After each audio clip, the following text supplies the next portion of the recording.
ongoing war here in Ukraine is CNN national security analyst James Clapper. He's the former director of national intelligence. Director Clapper, thanks for joining us this morning. Thanks, Tim, and thanks for your great reporting. Stay safe out there. I want to ask you about what we're seeing play out here, and that is a greater Russian willingness, frankly it seems deliberate, to target civilians. They're now surrounding cities here. They're dropping very powerful weapons close to and perhaps deliberately targeted at civilians. Is that deliberate, in your view? And should we expect any restraint from Vladimir Putin as we watch this play out? Yes and no. It's quite expectable. I think this has been the prediction all along that the Russians will bring to bear whatever firepower they feel they need to suppress the population. And they will do it with a disregard for human rights and humane treatment of civilians. It's really despicable. And unfortunately, this is exactly what I think everyone's anticipated. The key center of gravity, to use the military phrase, along has been Kiev, and to seize it, surround it, cut it off, seize government buildings, and decapitate the government, and install puppets who will be compliant with Moscow's wishes. And that's what they're doing now. As we're seeing all of this play out, new reporting from Jim, CNN is learning that U.S. intelligence officials are really trying to get a sense of Putin's state of mind. And again, not necessarily what's going on in that mind, but more the decision-making process and what is influencing some of these decisions he's making. I found it really interesting yesterday, Director Clapper, when you said you don't see a face-saving off-ramp for Putin at this point.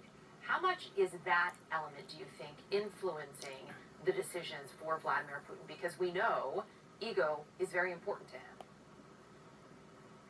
Well, first, I think it's quite right to point out the pitfall of overanalyzing, and certainly I've got to be careful about that myself, and I'm sure the intelligence community is as well.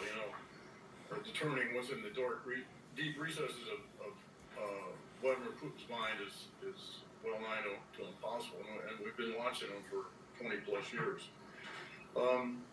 It's clear that he is committed, very committed to taking all of Ukraine or attempting to control all of it.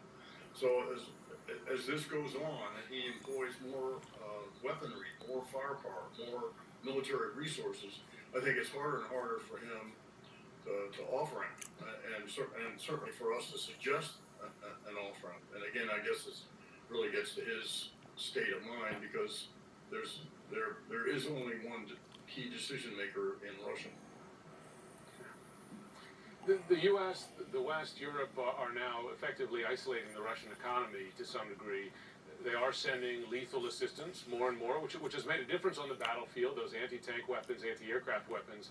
But some are frustrated, and I imagine some folks at home might wonder, why can't the U.S. do more? Why can't it take out part of this 40-mile convoy? Of course, that would put U.S. and Russian forces head-to-head, might lead to greater escalation. But is there more that the U.S. and the West can do, and might it be doing more than we realize on the ground? Well, I suspect the latter. I suspect there is, on a clandestine basis, a lot of support being provided to the Ukrainians, notably in the area of logistics and supplies of weaponry. And how to get that into Ukraine. I'm sure there is very robust intelligence sharing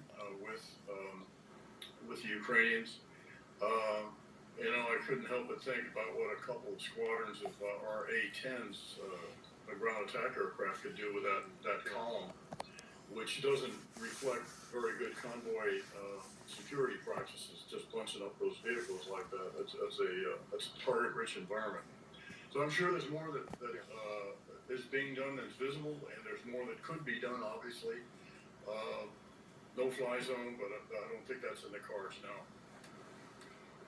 As we look at what is being done, and as you just talked about, this effort obviously to surround, to cut off Kyiv, is it more beneficial for Vladimir Putin to try to splinter Ukraine at this point and to wage some division in that way than it is to try to take the country as a whole? Well, that's been bandied about, you know, whether he would be content with just lopping off part of Ukraine or trying to divide it up and give pieces to other countries. I think right now he's committed to trying to control it all, and by means of installing a compliant government in Kyiv. Whether that'll succeed or not, whether he'll change course, I don't know. But my assessment right now is he's going for the whole enchilada. We're seeing it play out. Cities encircled.